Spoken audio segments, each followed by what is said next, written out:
Okay, well, welcome or welcome back if you're new to this webinar series. I've been doing this short webinar. Let me just adjust something here. Um, Oops, always this little moment of getting it right. Okay, I think this is good now.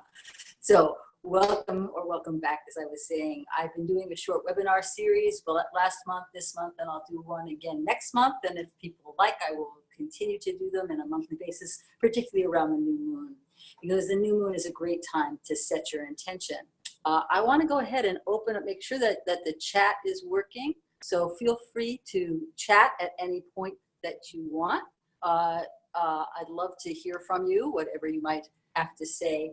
I'll be watching that chat. Anyway, I'm doing this short series because it just feels like I was saying, that this is a time to set intention. It's a time to have clarity. In this particular new moon, I'm not an astrologer, but from what I understand from astrology friends and from some of the reading that I've happened upon, this is a particularly volatile one. So it's a very good idea to come together, to be centered, to have some clarity, to be able to connect.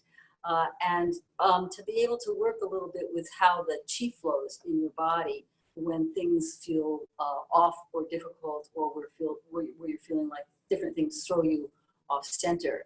One of the things I spoke about last time was a little bit about the elements of spring, about the season that we're coming to the end of right now, really kind of today. We're moving into what's called the onset of summer pretty soon.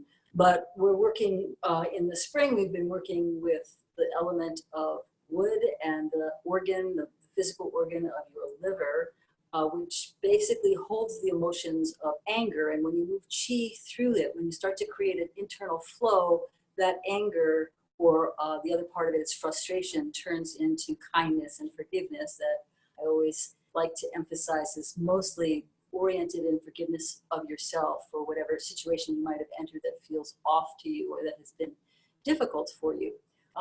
As we move into summer, that wood element moves into fire. So spring feeds the summer, and the fire is oriented in the heart. So it's all about your heart expression, and the emotions that are stored there in this particular season of summer is impatience and hatred moving into love and compassion.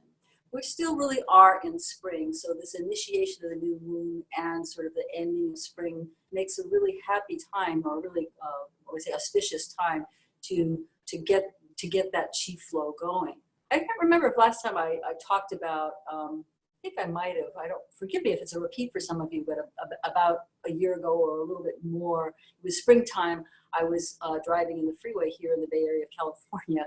And there was a guy kind of hugging onto my tail, right behind me, kind of pushing like this. And I was driving at the speed limit, and I didn't want to go faster. So he finally found space to swerve around me, and he flipped me the bird as he passed by. And my first response was, "There's a liver out of balance." So if you've been feeling angry, or you've been noticing road rage, or you've just been noticing the level of anger that seems to be elevating on the planet, that's all to do with this particular energy that is in the spring. And so our work is really to work at what is it that we can do to cultivate kindness and forgiveness, to be good to ourselves, to be good to the people in our communities. How can we do that?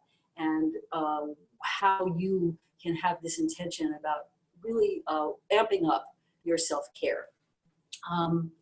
So let's see. The other thing that I spoke about a little bit last time that I just wanted to review was that I sort of touched on the concept of expansion and contraction, because the new moon is all about contraction, right? It's when the moon is at its darkest or most hidden from us. So it's a time of inner reflection. It's a time to really deal with what's inside. And I see I have a couple of people here who are on the call who are astrologers. So if you have anything you want to chime in about this new moon, I do know that the aspects are pretty intense right now, and you want to enter that into the chat, that would be awesome, so that people can see what that is. In any case, I'd love to know if you would be willing to go ahead and enter on the chat anything that you feel like is important for you in terms of your intention right now as we go into this work.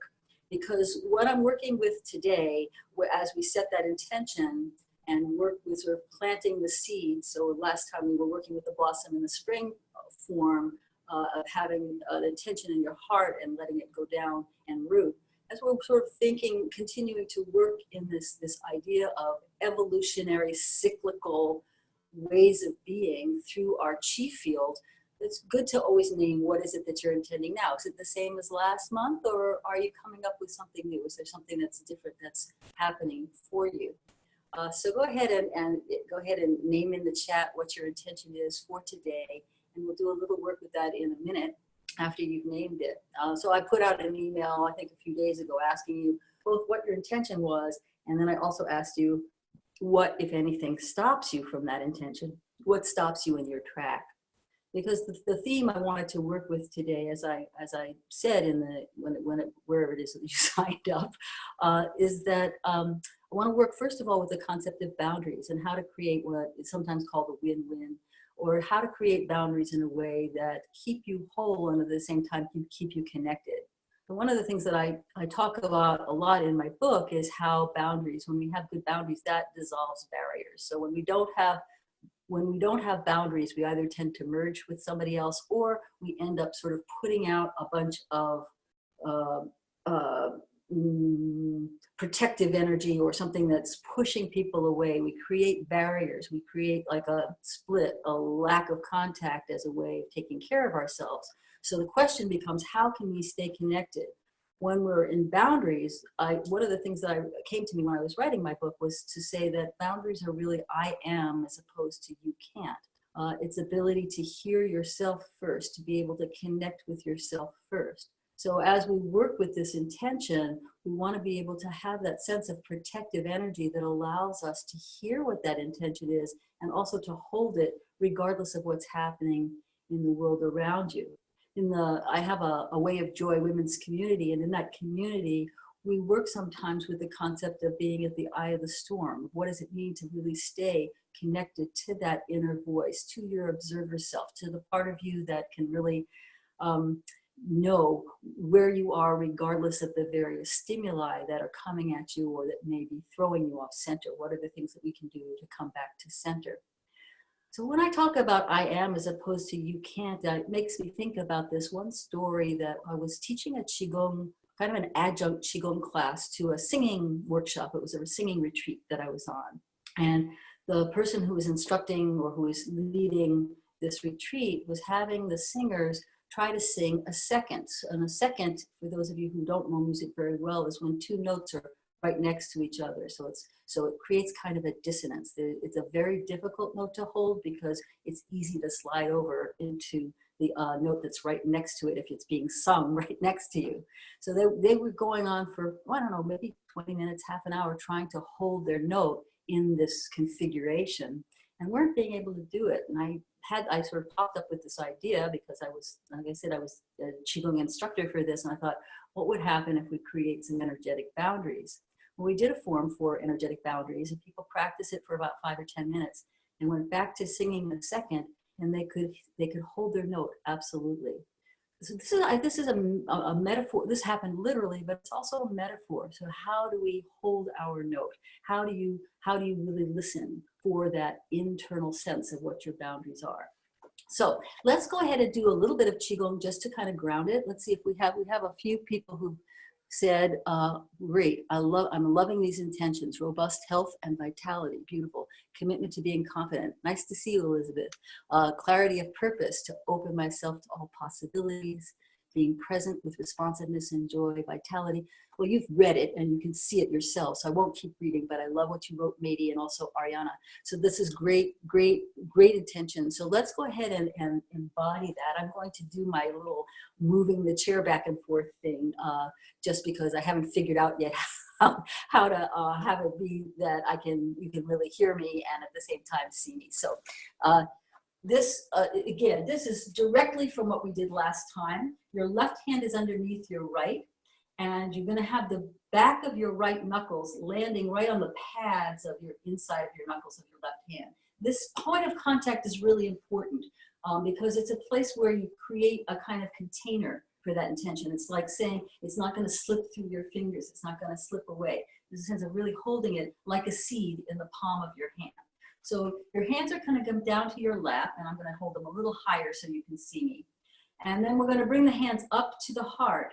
And we're going to take a moment to feel whatever it is that you name, whether you put it on the chat or you're just thinking it internally, and take a moment to breathe 3 deep breaths into that intention. So let's go ahead and do that.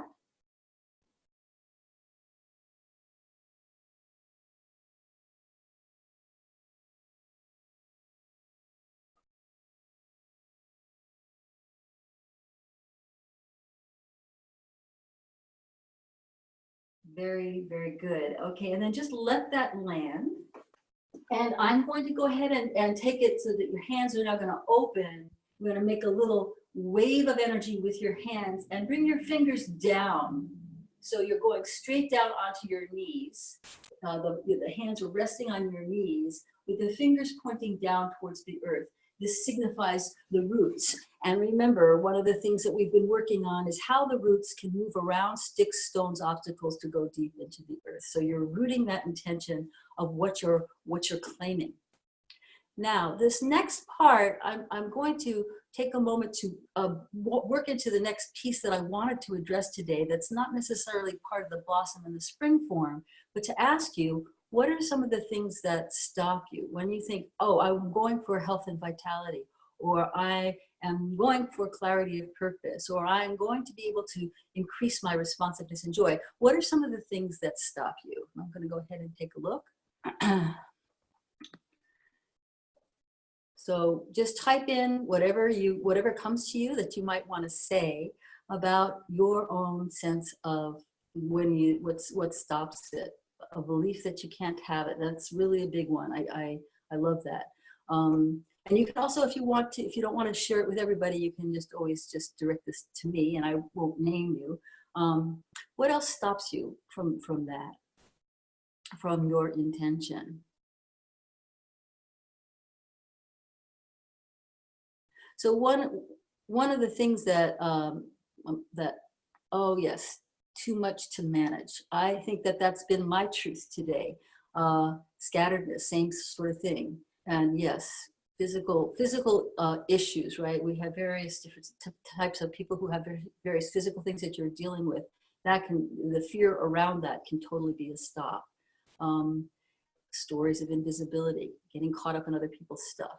So all of these things are things that will throw us off the center of who we are, throw us off being able to connect in a way that allows us to stay in our hearts, because we get so pulled into our head or our gut, right, where things start to roil around. And of course, there's a big connection between the gut and the brain. So we'll feel this roiling either up here or down here or both.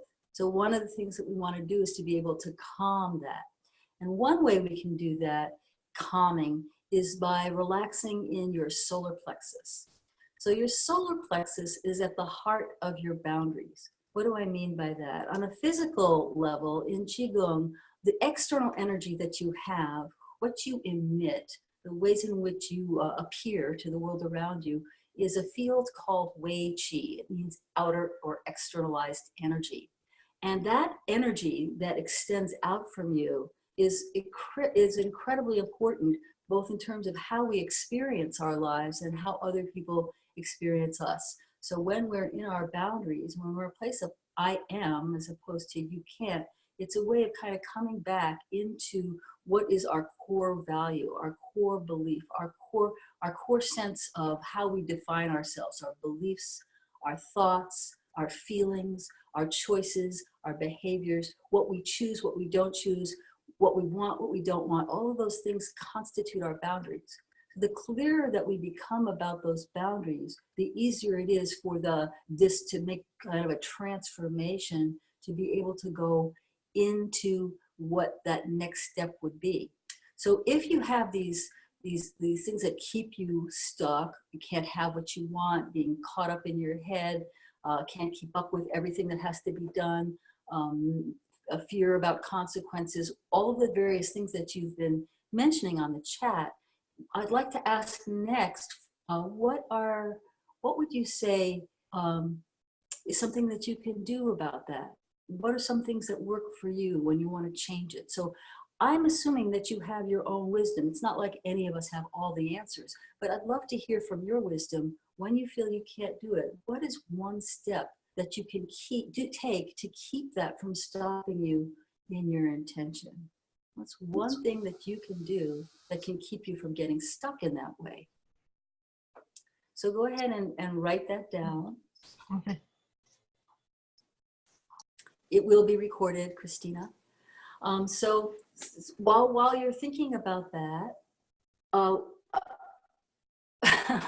yes, Joan, good. I have to remind myself of that also, of I am as opposed to you can't, being really a way to come back to self. Taking one step at a time is great. Remembering what you have done, beautiful, Anna. I think that's really critical.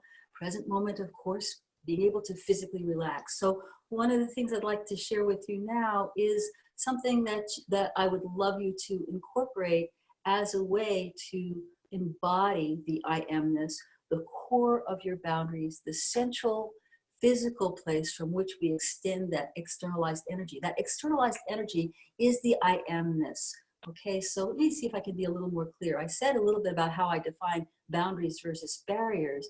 So boundaries, if you're thinking of boundaries of claiming yourself, then that energy, that externalized energy is sourced from your solar plexus. The more we can relax our solar plexus, the bigger those boundaries are. And those boundaries serve as both a protection, they also serve as a way of really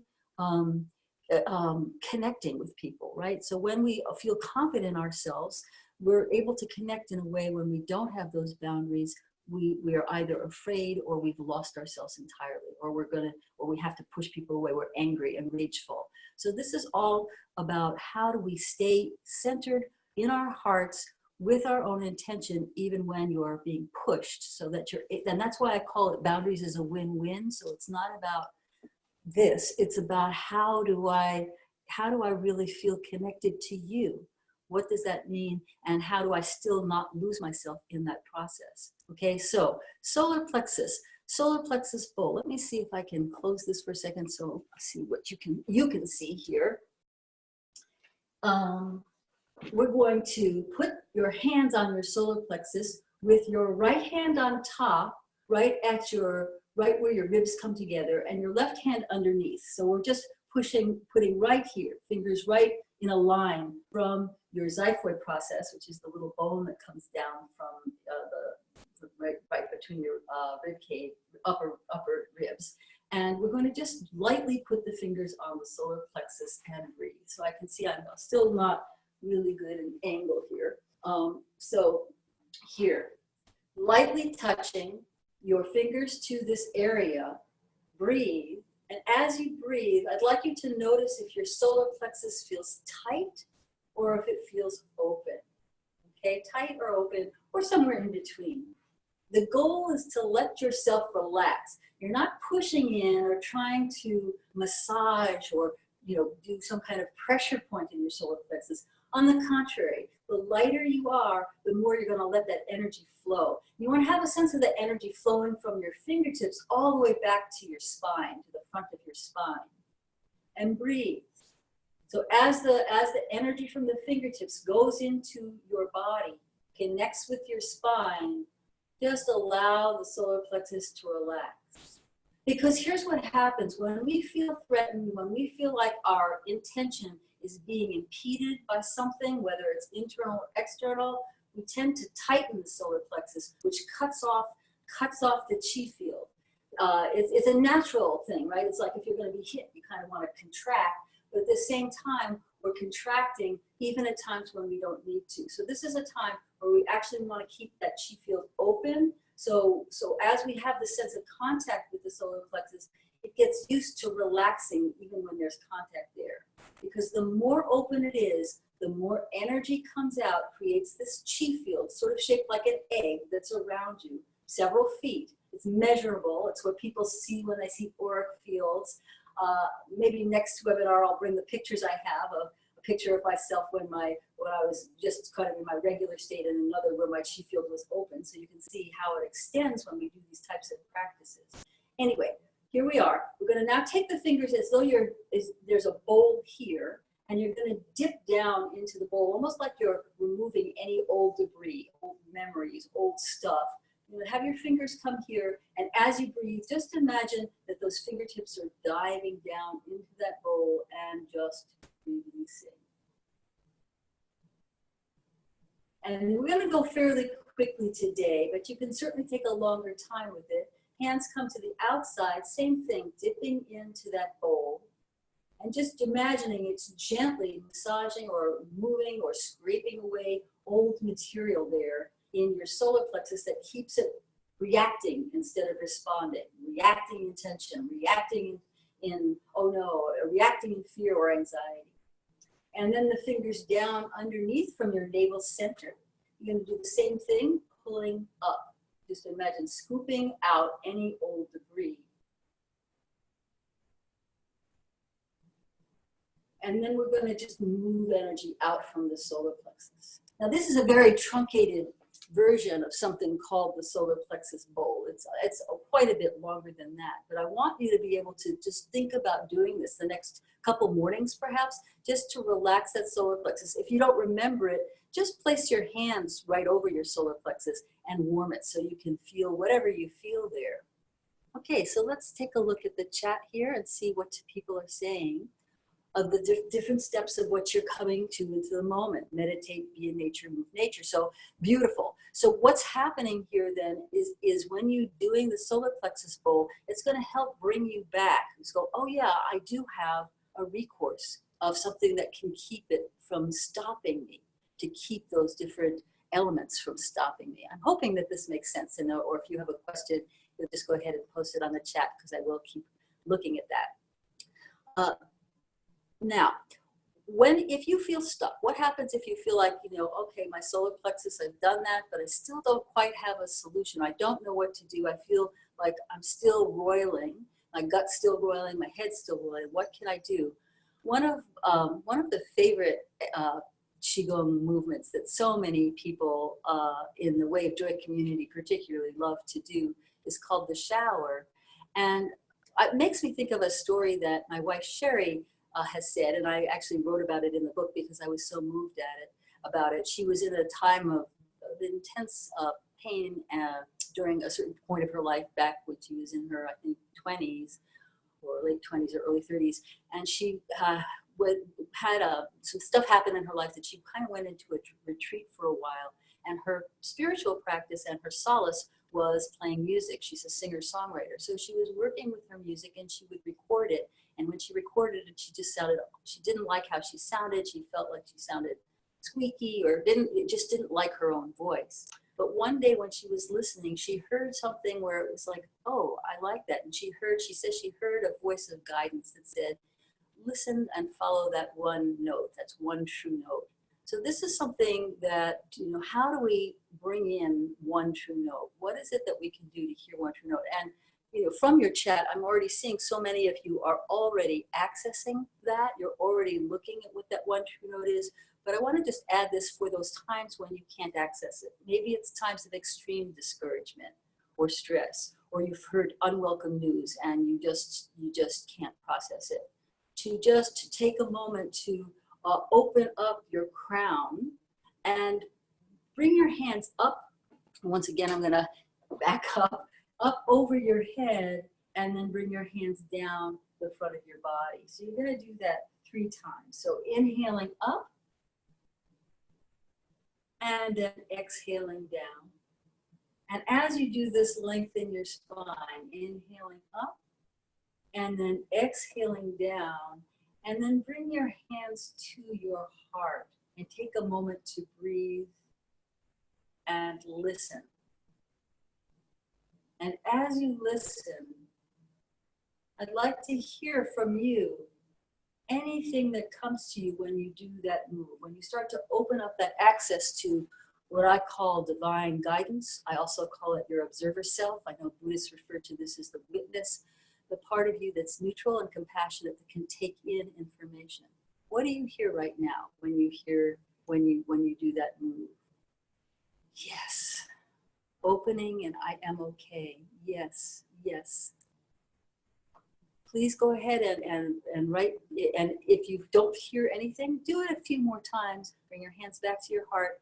Just listen. What does your guidance tell you in terms of how to really stay in that place? This is especially useful when we go into that, what I call the compare despair syndrome.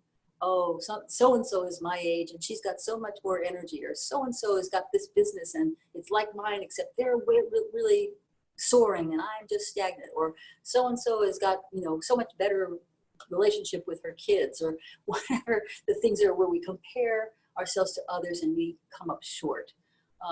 This is a time where it's really critical to come back to that place of listening inside. And this is still all about boundaries. It's about creating boundaries with yourself that allow you to come back to that eye of the storm when things feel chaotic and difficult. Okay, I see we've got a lot more chat going on. Nice. I love grounded peace and listening in the middle of a busy day. Sacred path, yes, Anna. I love that. Joan, I think that's such wisdom. I need not do anything to be okay. Relax, breathe, listen, Sherry. That's wonderful. So this is exactly, this is like a little series that if you want, especially these first couple days. So the new moon was in the Bay Area was like I don't know, 2 or 3 in the morning, something like that, 3, 4, 5, 6, 7, something like that. 3 or 4, it was early this morning. And the East Coast, I think it was around 7. And I know Martine, I don't know what time it is in Paris, but it was a lot. It's really, like I said, this time that it's great to just kind of come back to your practice. So new moon, I can't encourage it enough. That's part of why I'm starting to do some of these webinars publicly, because I am watching, and you maybe too, that sort of how the world starts to go out of balance. So what can we do to kind of address that balance? Work with the compare despair in ourselves and be able to trust our process, be able to trust what it is that your process is, because we already have so much wisdom here. Now, I know that not all of you are chatting, and that's absolutely fine. But I just want you to encourage yourself to keep that listening open. So you're going to plant your seed, you're right, you're going to warm it, you warm the seed in your heart, bring it down to earth, and then root it. And if you weren't there last time and you don't know this, that's okay. Just imagine a plant sending out its roots. And then the next thing that I'm going to ask you to do is to relax your solar plexus. And then if you feel like you still can't hear or you still can't center, to do the shower 3 to 9 times, and then put your hands back on your heart and listen. So I hope these tools are useful for you. I do these kind of tools a lot in my Way of Joy coaching community or women's community, where people come together. Sometimes we do these live streaming classes. Sometimes I send out a video for people to work with, and we have coaching calls. There's a lot that's involved in it. So if you're interested in that and you want to read more about it, let me put that in the chat just so you can see what it is. You can go look at it. And here we go. It's bit.ly/ so bit.ly/energy sustain. So this is my offer to you, because it includes a lot, and I don't want to get into a whole long description of it, but the bottom line is you'll have access to a whole library of videos that I call Pivot to Positive, various types of videos that I recommend you do during those times when you're feeling thrown off balance, when your boundaries are not intact, when you're feeling, like I said, you've gotten news, or you're in a power struggle with somebody. Anything like that, you can click on a word that describes how you feel and get my best recommendations in video, 10 minutes or less of a practice that you can do to bring you back to yourself. So just if you want to continue to sustain this energy, I would love you to do it. In any case, please do these different points that we were talking about before. So the rooting, the shower, the solar plexus bowl. I haven't said that in the right order, but you get the idea.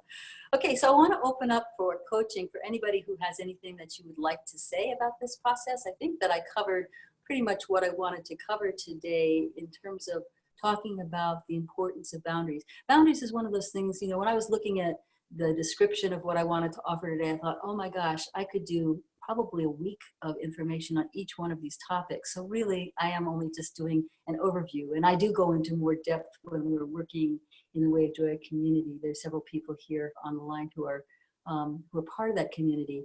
But if there's anything that you feel like you want to bring up or say or share about your intention, about what stops you, about the reminders of what you can do, I'd love to hear from it. And as you can see, I don't just try to come up with answers for you. I always believe that we are each our own master. We're a master in our own life. And so I think that this is a really critical piece to how do we listen inside? How do we access that inner master? And then how do we move chi to be able to carry forward that level of inspiration that we're getting? So, and if you want to unmute yourself, by the way, to ask me something, you can. But I see that, Joan, you've asked. Okay, so Mady, first of all, I posted the link. You are already part of the Way of Joy community, which is a new thing for you. I know we haven't really talked yet about how to use it, but that's what the resources are online. And to talk about the difference about when you might be putting up a barrier versus a boundary. I think one of the first things, Joan, that when the link is the wrong link, oh, it is, you're absolutely right.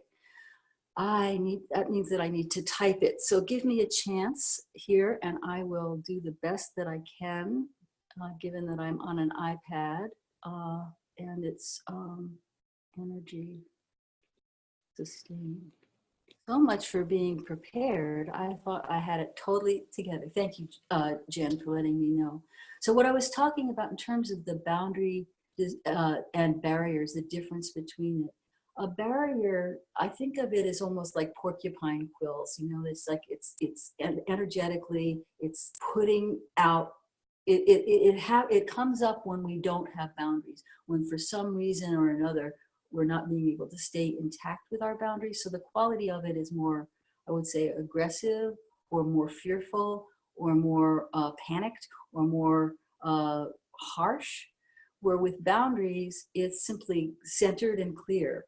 You'll notice in your body if you're feeling tense when you're setting out a boundary, or if you're feeling like you can own it and feel relaxed about it. Another way of telling when you're in a barrier situation is people tend to lean forward or thrust their head forward. So if you can just tune into your body and without even having to analyze, is this a boundary, is this a barrier, but just to lengthen, lift the crown of your head up towards the sky, feel your sits bones connected to the earth, the bottoms of the feet connected to the earth, then you'll feel that, then you'll automatically start to bring yourself back to center, which is going to help clarify all of the various types of emotional chatter that keep us from being able to go into that I am place. You don't deserve it, you're not worth it, who do you think you are, don't be a bitch, or whatever the various internal messages that we get, or maybe we're getting them externally, to go back to that central place, to go back to the heart, to be able to extend out from there. The other thing that I would say about boundaries is that they really are, they're really about what I was saying before. When it's just owning what your feelings, thoughts, beliefs, and choices are, behaviors that you take, to be able to own them as yours, including when you make a mistake or you do something that you may not like or may not want to do in the same way. So you can own it simply by saying, you know, I think I was really harsh right there. I was feeling really defensive because you were giving me advice that I didn't ask for and I don't think I'm really ready to receive. So I want to just back up a little bit. I'm going to take a moment and maybe ask a question because I think you may have information I'd like to hear. But my immediate response was to kind of back off, and I don't want to do that with you. So that would be an example of sort of shifting from a barrier to a boundary. Does that say anything to you? I don't know if that is helpful or not to give that type of example, or if there's something else that you'd like me to say about that. Because of course, boundaries, great. Boundaries is, you know, for me, is really my own weak link. It's fun. I grew up in a family where I didn't really hold boundaries. I mean, as a child, I wasn't taught boundaries, and many of us aren't. And I think that it's something that I have struggled with a lot. and that I continue to really work on to clarify for myself. This is something that was born out of my experience with Qigong, with my really listening deeply into what this field of Wei Qi is, this externalized energy. Yes, it is. HTTPS, yeah, that's correct. For the link for the Energy Sustained program. So that's just an introduction to the Way of Joy women's community, of which, Joan, you are a wonderful part of. So anyway, so yes, that's basically, that's what I would want to say, that it's something that has been my weak link. I have a lot of compassion for those of us who struggle with boundaries and how to make them so that they are pliant and flexible, because sometimes somebody will say something and my response will be reactive and defensive. And I go back into the center and then I realize, oh no, wait a minute, that is someplace that I need to look. And I'll be able to shift and change without it being a loss of my boundaries. It's just an ability to stay flexible. When we have barriers, we really don't have that ability to change. Yes, pliant, exactly, beautiful word. Are there any other questions? You can feel free to unmute yourself if you'd like a little extra support. I'd love to hear from you. Just go ahead and unmute yourself or write it in the chat. So I'll just wait for a minute. I can talk a little bit more about the Pivot to Positive program for those of you who are not in the Way of Joy Women's community. It's something that it's actually, I thought kind of when I created it, it was kind of brilliant, but for some reason I kept it as like the world's biggest secret. I didn't want anybody to know about it. Now I'm absolutely in love with it. But you know, it's this whole program that is in the process of development. I am working on a updated version. Which, by the way, if you join the Way of Joy community, there's a flash sale that's on that link. You'll get the Pivot to Positive access for life. So you get to have it the whole time, including all the upgrades as they come along. And that with those, basically working with how to be able to change. Because I believe one of my taglines for my business for a while was transformation in a New York minute. And what I wanted to really be clear about is what I believe that transformation is an ongoing process, that it's not something like you're here and then you're there, but it's really about how do we shift constantly, how do we sustain that intention, energy, just to have that intention at all times, no matter what's happening in our lives. So these are, in this particular program, are my best practices that I do for myself. If I'm feeling jealous, if I'm feeling in that compare despair, if I'm feeling irritated, if I'm feeling depressed, if I'm feeling overwhelmed, if I'm feeling discouraged or depleted, what are the things that I like to do to help bring my energy back to center? So that's what that program is all about. Okay, so questions. Come up with questions. Let's talk. What are your what are your thoughts about boundaries? What are some of the things? You don't have to necessarily ask for coaching. You can just say what you think. I'd love to hear from you. So just go ahead and unmute yourself. I think you can do that on the bottom of your screen. Yes, there's somebody here. Somebody unmuted herself? Hi, I did. Hi, Sandra. Yes. Well, hi, Sandra. I don't know what I want to say about boundaries. I mean, they're definitely an issue for me, and it's really hard for me to grasp it, to really grasp what a boundary is. And when you talk about boundaries and barriers, you know, they're words that really, well, they have meaning for me, but you know, I don't really grasp it. So I have. Well, let me ask you, Sandra. What do you understand? You said you have some meanings with those words. What do you understand about it? Well, boundary is. I mean, they're just words for me. It's like it's not internal. You know what I mean? But it's not. Like a boundary is something that keeps me separate from other people, but still allows me to reach out to them and be connected to them.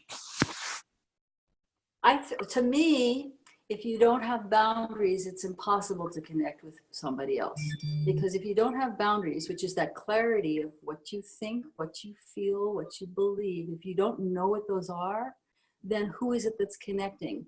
I believe to actually have true connection, it's really critical that boundaries are where we connect. When we don't have those boundaries, we lose ourselves, or we isolate, we become alienated from people. So I think that anytime, Sandra, what you feel like your heart connected with somebody, you're looking eye to eye, you get each other, that moment of like, oh, I get you.